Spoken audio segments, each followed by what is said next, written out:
அப்ப நம்ம நினைச்சதெல்லாம் உலகத்துல நடக்குமா? நான் நினைச்சதெல்லாம் நடக்கணும், நான் நினைச்சது நடக்கவே மாட்டேங்குது அப்படிங்கிற ஒரு நிலையில் தான் விரக்தி தன்மை வருகிறது. நம்ம சுற்றி இருக்கிறாங்க இல்லையா, அவங்க கிட்ட வந்து நம்ம கொஞ்சம் பழகணும். அது உறவினர்களா இருந்தாலும் சரி, நண்பர்களா இருந்தாலும் சரி, குடும்பங்களா இருந்தாலும் சரி, யாரா இருந்தாலும் சரி, கொஞ்சம் பழக்கத்தோட தான் இருந்துகிட்டு இருக்கணும். ரொம்ப விலகி போறது, அப்படியே வெறுமனை ஆகிறது, ரொம்ப டிஸ்டன்ஸ மெயின்டைன் பண்றது, சின்ன சின்ன விஷயங்களுக்கெல்லாம் அர்த்தம் வச்சு பொருள் வச்சு கோபத்தில் அப்படி விலகி போறது, இதெல்லாம் நம்ம பண்புகளுக்கு உரியது கிடையாது. இப்படி நம்ம பண்புகளை வளர்க்க ஆரம்பிச்சோம்னா எதிர்மறையான எண்ணம் வந்து நமக்கு உருவாகிட்டே இருக்கும். அல்லாஹ்வுடைய தூதர் சொல்றாங்க பாருங்க, நீங்க கெட்ட எண்ணம் கொள்ளாதீர்கள்.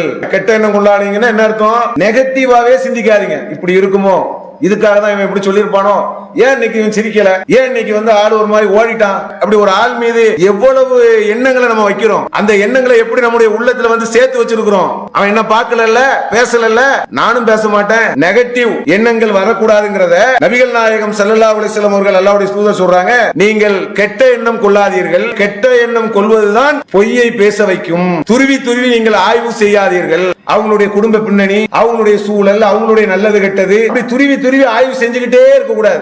அப்ப பிறர் மீது நீங்க பாசிட்டிவான நேர்மறையான எண்ணங்களை நீங்கள் கொள்ளக்கூடிய நேரத்திலே நம்ம எப்படி இருப்போம்? நம்ம உள்ளத்துல மற்றவர்களை பற்றி எதிர்மறையான எண்ணங்களை சேர்க்க சேர்க்க தான் நமக்கு நிறைய சங்கடம் வருது. நம்ம பிறரை பற்றி நிறைய நல்லெண்ணம் கொள்றோம். சரி, இப்படி இருக்காது, நல்லாதான் இருக்கு, நல்லதை நினைப்போமே அப்படின்னு அந்த நல்லது மாதிரியே நீங்க நினைச்சு பாருங்க. நீங்க உலகத்துல அவ்வளவு நிம்மதியா இருக்கலாம், மிக நிம்மதியா பயணிச்சுக்கிட்டு போய்கிட்டே இருக்கலாம். இஸ்லாம் நமக்கு இந்த தத்துவங்களை கற்றுத் தருகிறது. அஸ்ஸலாமு அலைக்கும் வரஹ்மத்துல்லாஹி வபரகாத்துஹு. அன்பிற்கினிய சகோதரர்களே, எதிர்மறையான எண்ணங்களை தவிர்த்து நேர்மறையான எண்ணங்களை நம்முடைய உள்ளத்திலே வளர்த்து கொள்ள வேண்டும். எதிர்மறை எண்ணம் அப்படின்னு சொன்னா என்னன்னு சொன்னா, ஏதாவது ஒரு நெருக்கடி துன்பங்கள் ஏற்படக்கூடிய நேரத்திலே தொடர்ச்சியாக ஏற்பட்டு அது ஒரு தொகுப்பாக மாறி நமக்கு ஒரு மன அழுத்தத்தை உருவாக்கும். அதுதான் எதிர்மறை எண்ணம் என்று சொல்வார்கள். இப்போ உதாரணத்துக்கு அதை சொல்றதாக இருந்தால், எதிர்மறை எண்ணத்தினுடைய அந்த விளைவு என்பது கவலை கொள்வது, கோபம் கொள்வது, விரக்தியாக இருப்பது, குற்ற உணர்வோடு இருப்பது, சங்கடம் தரக்கூடிய நிலையை அடைவது, எரிச்சலாகிறது, பொறாமை, பயம், இதெல்லாம் எதிர்மறை எண்ணத்தினுடைய ஒரு பண்பாக இருக்கிறது. இந்த பண்புகளே இல்லாம மனுஷனால வாழ முடியுமான்னு கேட்டால் வாழ முடியாது. இந்த பண்புகள் கொண்டுதான் மனிதன். மனுஷன்னா பயம் இருக்கும், எரிச்சல் இருக்கும், கோபம் இருக்கும், அதே மாதிரி தாழ்வு மனப்பான்மை இருக்கும். இதெல்லாம் இருக்கதான் செய்யும். ஆனால் அது வந்து குறைந்த அளவுல வந்துட்டு போற மாதிரி இருக்கணும். அது அதிகமாகி அது நெகட்டிவான எண்ணங்களை அதிகமாக உருவாக்கி நமக்கு ஒரு விரக்தியான மனநிலை, வாழ்க்கை என்பது வரக்கூடாது. ஒரு மூமினுடைய எண்ணம் எப்படி இருக்கணும்? பாசிட்டிவ், நேர்மறையான எண்ணங்களோடு தான் நம்ம பயணிக்கக்கூடியவர்களாக இருக்கணும். இப்ப எதிர்மறை எண்ணத்தினால் என்னென்ன விளைவுகள்லாம் வரும் அப்படின்னு கேட்டால் சில உதாரணத்துக்கு நம்ம சொல்ல முடியும். இப்போ வந்து ஒருவர் நல்லா படிக்கிறார், நல்ல படித்து விட்டு நல்ல திறமையாக படிக்கிறார். படிச்சுட்டு போய் திறமையா அறிவுபூர்வமா படிச்சு அவர் ஒரு கம்பெனியில போய் வேலைக்கு போகிறார். போகக்கூடிய நேரத்தில் ரிஜெக்ட் பண்ணிட்டாங்க, உனக்கு இந்த வேலை இல்லப்பா அப்படின்னு சொல்லி தகுதி நீக்கம் செய்து விட்டார்கள். அப்போ எதிர்மறை எண்ணம் உருவாகும். ஒரு மனுஷங்கிற அடிப்படையில் நம்ம இவ்வளவு படிச்சவன், இவ்வளவு விழுந்து விழுந்து நமக்கு தகுதி இல்லையா? அப்ப இனிமே நமக்கு வாழையே தகுதி கிடையாது, வாழ்வதற்கான தகுதியே நமக்கு கிடையாது அப்படிங்கிற மாதிரியான நினைப்புகள் அதிகமாக வரும். இப்போ சமீபத்தில் ஒரு சில வருடங்களுக்கு முன்பதாக இந்த நீட் என்று சொல்லக்கூடிய ஒரு எக்ஸாம், டாக்டருக்கு படிப்பதற்காக ஒரு பெண் என்ன செய்யறாங்கன்னு சொன்னா எழுதுகிறார்கள். எழுதிக்கிட்டு அவங்க தோத்துடுறாங்க, உடனே தற்கொலை பண்ணிடுறாங்க. இது நம்முடைய பார்வையில பாருங்க, ஏன் வந்து ஒரு நீட்டு எழுதி அதுல தோல்வியை சந்தித்தால் மரணம் என்று சொல்லக்கூடிய ஒரு தற்கொலையை போய் அடையணுமா? அப்படியான ஒரு நிலையை நம்ம அடையணுமா? அவன் அந்த அளவுக்கு தகுதியா இருக்கிறாங்கல்ல, அந்த எக்ஸாமை எழுதுவதற்கே ஒரு தகுதி வேணும்ல. தோக்குறோம் ஜெயிக்கிறோங்கிறது ரெண்டாவது, அந்த எக்ஸாம் ஹாலில் போய் எழுதுவதற்கே ஒரு தகுதி இருக்கணும். அதுக்கு படிச்சிருப்பாங்க, நிறைய உழைச்சிருப்பாங்க, நிறைய அறிவு இருக்கும், நிறைய ஆங்கில கல்வியை படிச்சிருப்பாங்க. அப்படியெல்லாம் இருந்தவர்கள் இந்த எக்ஸாம்ல தோத்துட்டேன்னு சொன்ன உடனே என்ன செஞ்சிடறாங்க? தற்கொலை செய்து விடுகிறார்கள். அப்ப இந்த தோல்விக்கு அந்த தற்கொலைக்கு என்ன காரணம் உங்களுக்கு விளங்குகிறதா? எதிர்மறையான எண்ணம். அந்த எண்ணம் வந்து அழுத்தம் அதிகமாகிறது. இனிமே இந்த உலகத்துல வாழ்ந்த எண்ணத்திற்கு நம்ம செத்துற வேண்டியதான். தற்கொலை செய்யக்கூடியவர்கள் அதிகமானவர்கள் எதிர்மறை எண்ணத்தை அதிகமாக வளர்த்து கொண்டவங்க தான். கடுமையான முறையில் எதிர்மறையான எண்ணங்களை உருவாக்கி உருவாக்கி எனக்கு தானே இப்படி ஏற்படுகிறது, நான் தானே இப்படி தோல்வியை சந்திக்கிறேன், என் வாழ்க்கையில தானே இப்படி நடக்குது அப்படிங்கிற மாதிரி அந்த எண்ணங்கள் திரும்ப திரும்ப உள்ளத்தில் ஏற்படக்கூடிய குழப்பங்கள் கடுமையான ஒரு அழுத்தத்தை உருவாக்கி தற்கொலை செய்து விடுவார்கள். இதெல்லாம் மறுமையை நம்பாதவர்கள். நம்ம அப்படி கிடையாது. நம்ம ஒரு முஸ்லீமாக இருக்கிறோம். அல்லாவை வந்து மிகப்பெரிய அளவிலே நம்ம நம்பிக்கொண்டிருக்கிறோம். நம்முடைய ஈமான் என்பது சாதாரண விஷயம் கிடையாது. அல்லாஹ்வினுடைய சந்திப்பை நம்பக்கூடிய ஒன்றில் உறுதியாக இருக்கிறோம். அப்ப நம்ம வந்து எப்படி இருக்கணும்? நம்ம நடைமுறை எப்படி இருக்கணும்? நம்ம வாழ்க்கை முறை எப்படி இருக்கணும்? இந்த எதிர்மறை எண்ணங்கள் அப்படிங்கிற விஷயங்களில் எல்லாம் விழுந்து சிக்கி சின்னாபின்னமா போயிடக்கூடாது. லேசான அச்சம் கவலை எல்லாம் நமக்கு வரலாம், ஆனா அதுவே நம்முடைய வாழ்க்கையாக மாறிவிடக் கூடாது. எப்ப பார்த்தாலும் கவலையா இருக்கிறாரு, எப்ப பார்த்தாலும் சோர்வா இருக்கிறாரு, எப்ப பார்த்தாலும் யார்த்தையும் பேச மாட்டேங்கிறாரு, எப்ப பார்த்தாலும் விரக்தியா இருக்காரு, எப்ப பார்த்தாலும் ஒரு சமுதாயத்தோட இணைஞ்சி பிணைஞ்சி அப்படி இருக்கிற தனிமையே விரும்புகிறாரு. அப்படிங்கிற மாதிரி ஒரு விலகி இருக்கக்கூடிய ஒரு தன்மை என்பது மூமின்கள்ட்ட இருக்கக்கூடாது. மூமின்களுடைய பண்பு எப்படி இருக்கணும்? சும்மா அது வந்து மிளிர வேண்டும், அது வந்து ஒளிர வேண்டும். மூமின்களுடைய பண்பு என்பது அது வந்து மிக முக்கியமான ஒரு தன்மையாக இருக்கிறது. இப்ப அல்லாஹ் வந்து திருமறை குர்ஆன்ல அழகான ஒரு சம்பவத்தை நமக்கு எடுத்து சொல்லி காட்டுகிறான். லுக்மான் என்று சொல்லக்கூடிய ஒரு மனிதர், அவங்க வந்து தன்னுடைய மகனுக்கு வந்து அறிவுரை சொல்றாங்க. அது ஒரு அறிவுரை, நீண்ட அறிவுரை. அந்த அறிவுரையில வந்து அல்லாஹ் வந்து அங்கீகரிச்சு தான் குர்ஆன்ல அல்லாஹ் இடம்பெற செய்யறான். லுக்மான்ங்கிற ஒரு மனிதர் வந்து தன்னுடைய மகனுக்கு சொன்ன அறிவுரைய அல்லாஹ் வந்து அங்கீகரிக்கிறான். இது நல்ல அறிவுரை, இது விருப்பமான அறிவுரை, இது மக்களுக்கு சென்று அடைய வேண்டிய ஒரு அறிவுரை அப்படிங்கிற மாதிரி அல்லாஹ் வந்து அதை பொருந்தி கொண்டுதான் குர்ஆன்ல அதை அல்லாஹ் வந்து என்ன செய்யறான்? இடம்பெற செய்கிறான். அந்த லுக்மான் என்று சொல்லக்கூடிய அந்த நல்ல மனிதர் தன்னுடைய மகனுக்கு இந்த உளவியல் ரீதியாக இந்த உலகத்துல ஒதுங்கி கிதுங்கி அப்படி வாழ்ந்து வெறுத்து இப்படி மாதிரி இருந்துடக்கூடாது, நல்ல உற்சாகமா கம்பீரமா மூமின் மாதிரி தெம்பா இருப்பா அப்படிங்கிற மாதிரி லுக்மான் என்று சொல்லக்கூடிய அந்த மனிதர் தன்னுடைய மகனுக்கு அறிவுரை சொல்லி கொண்டிருக்கிறார்கள். அவங்க என்ன சொல்றாங்க தெரியுமா? அருமை மகனே, நீ வந்து அல்லாஹ்வுக்கு இணை வச்சிடாத, இப்படி எல்லாம் சொல்லிட்டு வர்றாங்க. இணை வைக்கிறது பெரிய பாவம் அப்படின்ட்டு அப்படி சொல்லிட்டு வரக்கூடிய நேரத்தில் முக்கியமான ஒரு பண்பை வந்து லுக்மான் என்று சொல்லக்கூடிய அந்த நல்ல மனிதர் தன்னுடைய மகனுக்கு வந்து சொல்லி காட்டுறாங்க. என்ன தெரியுமா? அல்லாஹ்வை பற்றிய தன்மையே சொல்லி காட்டுறாங்க. இதுதான் நமக்கு நேர்மறையான எண்ணத்தை வளர்க்கறதுக்கு ரொம்ப உதவியாக இருக்கும். நம்ம எதிர்மறையான எண்ணம் எப்போ நமக்கு வரும்? நம்ம ஏதாவது ஒரு விஷயத்துல தோத்துட்டோன்னு வைங்க, அல்லது வியாபாரத்துல வந்து நஷ்டம் அடைஞ்சிச்சுன்னு வைங்க, அல்லது ஏதாவது ஒரு விஷயத்துல முன்ன நடந்துச்சுன்னு வைங்களேன், ஒரே குழம்பிக்கிட்டு இருப்போம். நமக்கு ஒரு குழப்பம் வரும், இது நம்மளாலதான் நடந்திருக்குமோ, இதை இப்படி செய்யாம அப்படி செஞ்சிருந்தா நல்லா இருந்திருக்குமே. நம்ம உள்ள என்ன சொல்லணும்னா, ஒரு ரெண்டு நான் அப்படிதான் செய்யணும்னு நினைச்சேன், ஆனா செய்யாம விட்டுட்டேன் அப்படின்னு ஒரு தடுமாற்றம் வருது இல்ல? அந்த தடுமாற்றம் வந்துட்டு போனா பிரச்சனை இல்ல, ஒரு அலை மாதிரி வந்துட்டு போனா பிரச்சனை இல்ல, தடுமாற்றமே நம்முடைய மனநிலையா மாறிடக்கூடாது தானே. அப்ப எப்படி வரணும்? அல்லாஹ்வாலத்தான் அனைத்தும் நடக்கிறது, அந்த உள்ள உளவியல் வரணும். நம்மளாலே நடந்துட்டு இருக்கிறது, நாமளா சுமந்துட்டு இருக்கிறோம், நமக்கு பெரிய அறிவு ஆற்றல் எல்லாம் இருக்குதா?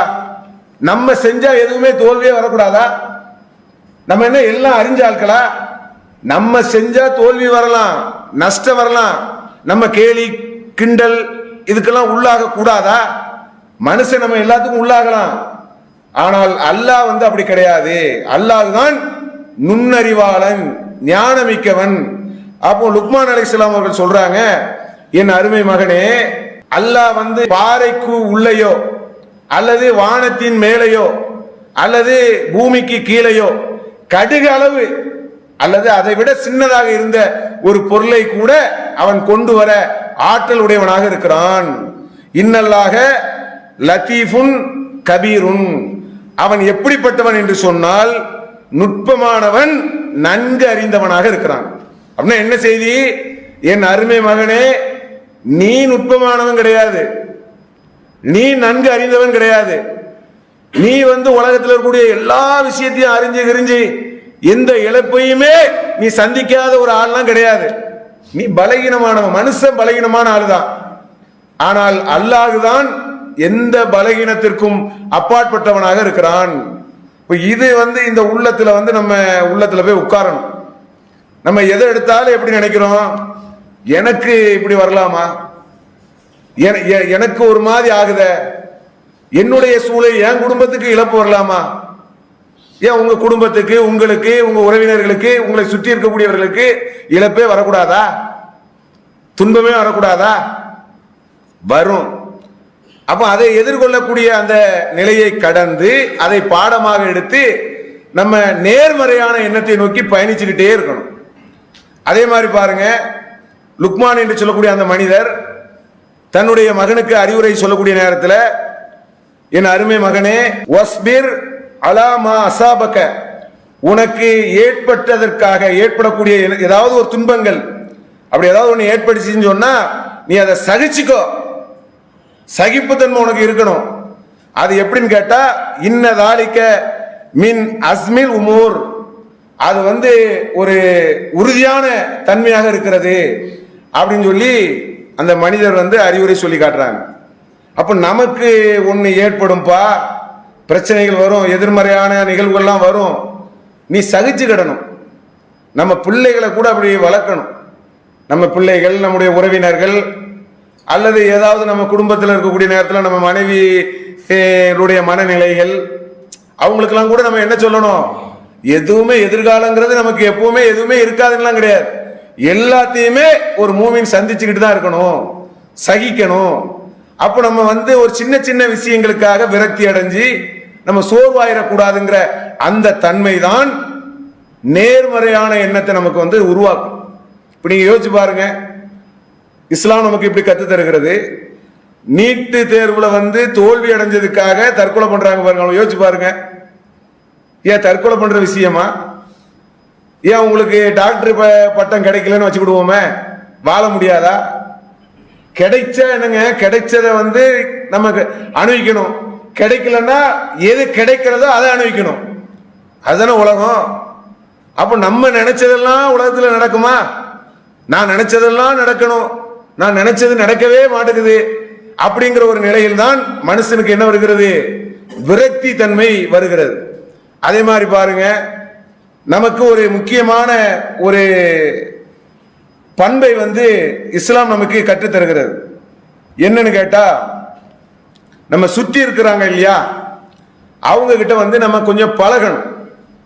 அது உறவினர்களா இருந்தாலும் சரி, நண்பர்களா இருந்தாலும் சரி, குடும்பங்களா இருந்தாலும் சரி, யாரா இருந்தாலும் சரி, பழகி கொஞ்சம் பழக்கத்தோடு தான் இருந்துகிட்டு இருக்கணும். ரொம்ப விலகி போறது, அப்படியே வெறுமனை ஆகிறது, ரொம்ப டிஸ்டன்ஸை மெயின்டைன் பண்றது, சின்ன சின்ன விஷயங்களுக்கெல்லாம் அர்த்தம் வச்சு பொருள் வச்சு ஒரு ஒரு சின்ன கோபத்தில் அப்படி விலகி போறது, இதெல்லாம் வந்து நம்ம பண்புகளுக்கு உரியது கிடையாது. இப்படி பண்புகளை எல்லாம் நம்ம என்ன செய்யக்கூடாது? வளர்க்க கூடாது. இப்படி நம்ம பண்புகளை வளர்க்க ஆரம்பிச்சோம்னா எதிர்மறையான எண்ணம் வந்து நமக்கு உருவாகிட்டே இருக்கும். அல்லாஹ்வுடைய தூதர் சொல்றாங்க பாருங்க, நீங்க கெட்ட எண்ணம் கொள்ளாதீர்கள். அதான் ரசூலுல்லாஹ் சொல்றாங்க, கெட்ட எண்ணம் கொள்ளாதீங்கன்னா என்ன அர்த்தம்? நெகட்டிவாவே சிந்திக்காதீங்க. இப்படி இருக்குமோ, இதுக்காக தான் இவன் இப்படி சொல்லியிருப்பானோ, ஏன் இன்னைக்கு இவன் சிரிக்கல, ஏன் இன்னைக்கு வந்து ஆள் ஒரு மாதிரி ஓடிட்டான், ஏன் நம்மளை பார்த்துக்கிட்டு இப்படி பண்ணல, அப்படி ஒரு ஆள் மீது எவ்வளவு எண்ணங்களை நம்ம வைக்கிறோம். அந்த எண்ணங்களை எப்படி நம்முடைய உள்ளத்துல வந்து சேர்த்து வச்சிருக்கிறோம். அதுக்கு பிறகு நம்ம அதுக்கு பதிலடி கொடுக்கணும். அவன் என்ன பார்க்கல, பேசல, நானும் பேச மாட்டேன். அவன் என்ன நினைப்புல அந்த ஆளு போயிருப்பானோ தெரியாது. அது அல்லாஹ்வுடைய தூதர் சொல்றாங்க பாருங்க, அந்த கெட்ட எண்ணம் கொள்ளக்கூடாதுங்கிறத, நெகட்டிவ் எண்ணங்கள் வரக்கூடாதுங்கிறத நபிகள் நாயகம் ஸல்லல்லாஹு அலைஹி வஸல்லம் அவர்கள் அல்லாஹ்வுடைய தூதர் சொல்றாங்க, நீங்கள் கெட்ட எண்ணம் கொள்ளாதீர்கள். அதே மாதிரி கெட்ட எண்ணம் கொள்வதுதான் பொய்யை பேச வைக்கும். துருவி துருவி நீங்கள் ஆய்வு செய்யாதீர்கள். ரொம்ப துருவி ஒன்னையும் நம்ம என்ன செய்யக்கூடாது, பிறருடைய வாழ்க்கை, அவங்களுடைய குடும்ப பின்னணி, அவங்களுடைய சூழல், அவங்களுடைய நல்லது கெட்டது, அப்படி துருவி ஆய்வு செஞ்சுக்கிட்டே இருக்கக்கூடாது. ஏன் அவர் ஏன் ஆஸ்பத்திரிக்கு போனாரு, ஏன் அந்த குடும்பத்தில் அப்படி நடந்துச்சு, ஏன் இப்படி ஆயிடுச்சு, ஆஸ்பத்திரிக்கு யாரும் போகக்கூடாதா, ஏன் அவங்க ஏன் இன்னைக்கு அவங்க சோர்வா இருக்கணும் பாத்தீங்களா, எப்படி சோர்வாயிட்ட, எல்லாம் அவ்வளவுதான் முடிஞ்சு போச்சு, அவங்க வாழ்க்கையே முடிஞ்சு போச்சுங்க இப்படின்னு சொல்லி நிறைய நெகட்டிவான எண்ணங்களை பிறர் மீது நம்ம வைப்பதை தவிர்க்கணும். அப்போ பிறர் மீது நீங்க பாசிட்டிவான நேர்மறையான எண்ணங்களை நீங்கள் கொள்ளக்கூடிய நேரத்திலே நம்ம எப்படி இருப்போம், நம்ம உள்ளத்துல மற்றவர்களை பற்றி எதிர்மறையான எண்ணங்களை சேர்க்க தான் நமக்கு நிறைய சங்கடம் வருது. நம்ம பிறரை பற்றி நிறைய நல்லெண்ணம் கொள்றோம். சரி இப்படி இருக்காது, நல்லாதான் இருக்கு, நல்லதை நினைப்போமே, இப்ப என்ன ஆகி போச்சு அப்படின்னு அந்த நல்லது மாதிரியே நீங்க நினைச்சு பாருங்க. நீங்க உலகத்துல அவ்வளவு நிம்மதியா இருக்கலாம், மிக நிம்மதியா பயணிச்சுக்கிட்டு போய்கிட்டே இருக்கலாம். அப்போ இஸ்லாம் நமக்கு இந்த தத்துவங்களை கற்றுத் தருகிறது. பாருங்க, அந்த லுக்மான் என்று சொல்லக்கூடிய நல்ல மனிதர் அவங்க மகனுக்கு சொல்லக்கூடிய அறிவுரையில, மனிதர்களிடமிருந்து உன்னுடைய முகத்தை நீ திருப்பி விடாதே, பூமியிலே ஆணவத்தோடு நடக்காத. எப்படி சொல்றாங்க பாருங்க, வலா தம்சி ஃபில் அர்லி மரஹா, பூமியிலே ஆணவத்தோடு நடக்காத, மனிதர்களை விட்டு முகத்தை திருப்பாத. மனிதர்களை விட்டு முகத்தை திருப்புறதுனால நமக்கு உளவியல் பிரச்சனை வருது. எதனால நீங்க பிரச்சனை வருதுன்னு பாருங்க. நிறைய நம்ம மனசுக்குள்ள வச்சுக்கிட்டே இருக்கிறோம். 2 நாள் 3 நாள் 5 நாள் 10 நாள் ஒரு மனிதர் இன்னொரு மனிதர்களுக்கு ஏற்படக்கூடிய அசௌரியமான காரியங்களை நினைத்து அதை சேர்த்து வச்சுட்டு இருக்கிறோம். மறக்க கத்துக்கிட மாட்டேங்கிறோம், மறதி வர மாட்டேங்குது, மறக்க மாட்டேங்கிறோம். எல்லாம் நம்ம பாவத்தை மறக்கணும், ஆனா நம்ம யாரு பாவத்தையும் என்ன செஞ்சிடக்கூடாது, மறந்துடக்கூடாது, நம்ம ஞாபகமா வச்சிருக்கணும் அப்படின்னு நினைச்சிட்டு இருக்கிறோம் நம்ம. அப்போ மனிதர்களிடமிருந்து நம்ம அப்படி விலகக்கூடாது. மனிதர்களோடு நம்மளோடு இருக்கக்கூடியவர்கள் எல்லாம் நம்ம மக்கள் தானே, எல்லாம் நம்முடைய உடன்பிறப்புகள் தானே, எல்லாம் மறுமையை நம்பிதான் நம்ம பயணிச்சுட்டு இருக்கிறோம். நம்ம எந்த பயணத்தில் நம்ம இருந்துட்டு இருக்கிறோம். அப்போ நல்ல எண்ணங்களை நம்ம உள்ளத்துல வளர்க்கக்கூடிய நேரத்தில் தான் எதிர்மறையான எண்ணங்கள் என்பது நமக்கு என்ன செய்யும், கொஞ்சம் கொஞ்சமாக குறையும்.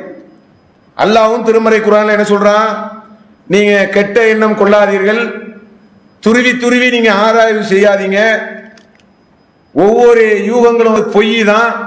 அல்லாஹ் குர்ஆன்ல சொல்றான் பாருங்க, யா அய்யுஹல்லதீன ஆமனு, நம்பிக்கை கொண்டவர்களே, துருவி நீங்கள் ஆராய்ச்சி செய்யாதீர்கள். நீங்க ஆய்வு செஞ்சிருந்தீங்க, துருவி சந்தேகப்பட்டு இருந்தீங்கன்னா அது பாவமாக இருக்கும் அப்படின்னு சொல்லி இறைவன் நமக்கு சொல்லி காட்டுகிறான்.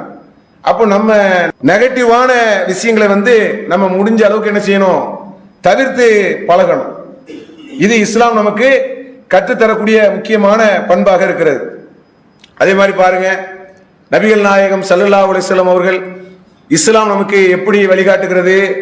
நமக்கு ஒரு துன்பம் வருதுன்னு வைங்க, அந்த துன்பம் என்பது நம்மளால தான் வந்துச்சு, அவரால் தான் வந்துச்சு, இவரால வந்துச்சு நம்ம நினைக்கிறோமா இல்லையா, அந்த நினைப்புகள்ல இருந்து நம்ம விடுதலை ஆகணும்.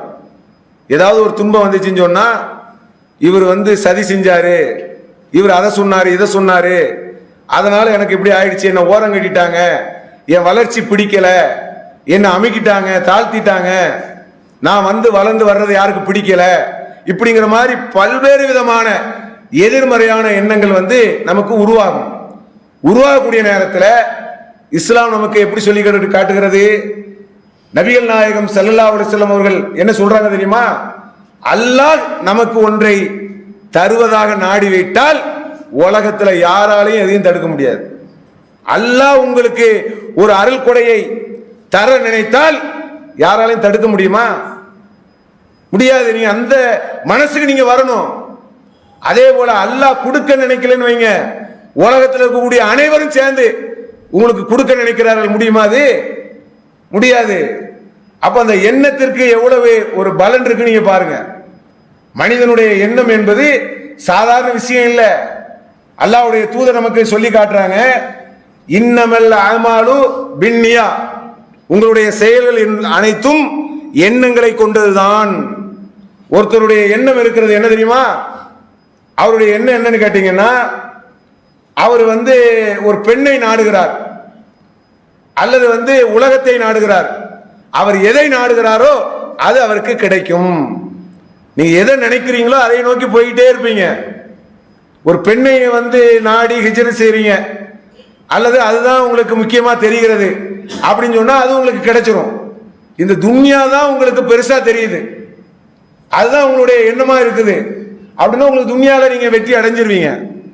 துன்யால உங்களுக்கு கிடைக்க வேண்டியது கிடைச்சிரும், மறுமையில என்ன கிடைக்காது? உரிய பாக்கியம் கிடைக்காது. அப்ப நம்ம எண்ணம் அழகான முறையில நகர்த்தி செல்ல வேண்டும், நெகட்டிவாக கொண்டு போக கூடாது. என்னால தொழ முடியல பாய், நான்லாம் தொழ முடியுமா? வியாபாரம், சூழல், கஷ்டம், ரொம்ப நெருக்கடியில இருக்கிறேன், நடந்து வர முடியுமா? எவ்வளவு தூரத்தில் இருக்கிறேன் தெரியுமா? என்னுடைய தொழில், என்னுடைய வியாபாரம் மாதிரி நீங்க இருந்தீங்கன்னா நீங்க தொலை வருவீங்களா? நம்ம என்ன எப்படி இருந்தா நீங்க எப்படி தொலை வர முடியும்? நெகட்டிவாகவே முடியாது, செய்ய முடியாது, என்னால முடியாது, எனக்கு வயசாகி போச்சு, அல்லது நான் வியாபாரத்தில் பிஸியா இருக்கிறேன் அப்படிங்கக்கூடிய எதிர்மறையான எண்ணங்களை உள்ளத்தில் பதிவு செய்யக்கூடிய நேரத்தில் எப்படி உங்களால் ஒரு செயலை ஈடுபட முடியும்? நல்ல காரியங்கள் எப்படி செய்ய முடியும்? நினைக்கணும், நான் இவ்வளவு காலம் விட்டு தள்ளு, இவ்வளவு காலம் என்னுடைய வயசு போயிடுச்சு, காலம் போயிடுச்சு, என்னுடைய நாட்கள் போய்விட்டது, கழிந்து விட்டது, முடிஞ்சு போச்சு, அது பிரச்சனை இல்லை. இன்னும் கொஞ்ச நாள் இருக்கிறது, நான் நல்ல பலமான ஈமானோட வாழ்ந்து மரணிக்கணும்னு நினைக்கிறேன், ஒழுக்கமா இருக்கணும்னு நினைக்கிறேன், பண்பாளனாக சிறந்தவனாக இருக்கணும்னு நினைக்கிறேன், அல்லாஹ்வுடைய வேதத்தை நான் இன்னும் படிக்கணும்னு நினைக்கிறேன். அப்படிங்கிற மாதிரி நேர்மறையான எண்ணத்தை நீங்க உருவாக்கி பாருங்க. அல்லாஹ்வுடைய தூதர் சொன்னாங்கல்ல, நீங்கள் எதை நினைத்தீர்களோ அதை அடைவீர்கள். தொழணும், கரெக்டா தொழணும், தொழுகையை விட்டுறக்கூடாது, வேதத்தை படிக்கணும், படிக்கிறத விட்டுறக்கூடாது, நேர்வழியோட பயணிக்கணும், அதனால அல்லாஹ்வை நினைக்கணும் அப்படிங்கிற அந்த எண்ணத்தோட நீங்க அப்படியே உள்ளத்தை நேர்மறையா கொண்டு போகும்போது உங்களுடைய விடை எப்படி இருக்கும்? என்ன நினைச்சீங்களோ அதான் கிடைக்கும்.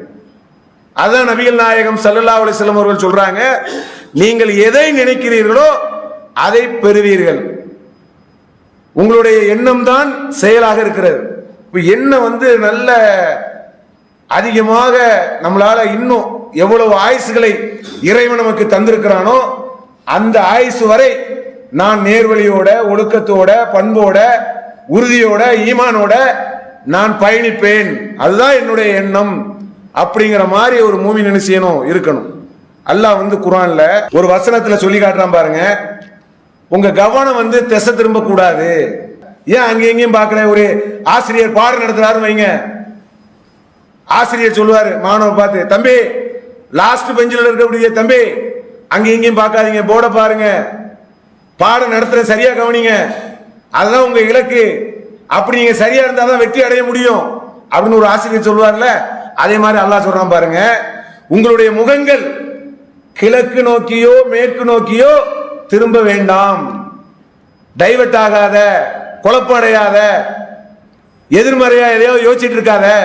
நீ எப்படி மாறுன்னு சொன்னா, அல்லாஹ் இறுதி நாள், வானவர்கள், வேதம், நபிமார்கள், அதே போல உறவினர்கள், ஏழைகள் உதவுவது, அதே மாதிரி அடிமையை விருப்பத்தோடு விடுதலை செய்வது, உதவி செய்வது, தொழுகையை நிலைநாட்டுவது, ஜக்காத்தை கொடுப்பது, தன்னுடைய வாக்கை நிறைவேற்றுவது, வறுமை மற்றும் நோய், அதே மாதிரி போர்க்களத்தில் சகித்துக் கொள்வது, இதுதான் நன்மையான காரியம். உண்மையிலேயே யார் அல்லாஹ்வை அஞ்சுகிறார்களோ, நன்மை செய்கிறார்களோ அவர்கள்தான் வெற்றியாளர்கள். உங்க கவனத்தை ஒருமுகத்தோட நேர்மறையாக நேரா வந்துகிட்டே என்ன நோக்கி, அதுதான் அப்படின்னு சொல்லி இஸ்லாம் நமக்கு என்ன செய்கிறது? கற்று தருகிறது. இப்ப நம்ம போய் ஒரு மூமியினுடைய பண்பு சின்ன சின்ன விஷயங்களுக்கெல்லாம் சலனப்பட்டு இருக்க கூடாது. நான் எடுத்து வச்ச அந்த குறிக்கோள்ல நேரா அப்படி பயணிக்கக்கூடிய நன்மக்களாக இருந்து மறுமையில அழகான ஒரு வெற்றியை சந்திக்கக்கூடிய நன்மக்களாக இருக்க வேண்டும் என கூறி என்னுடைய நிறைவு செய்கிறேன்.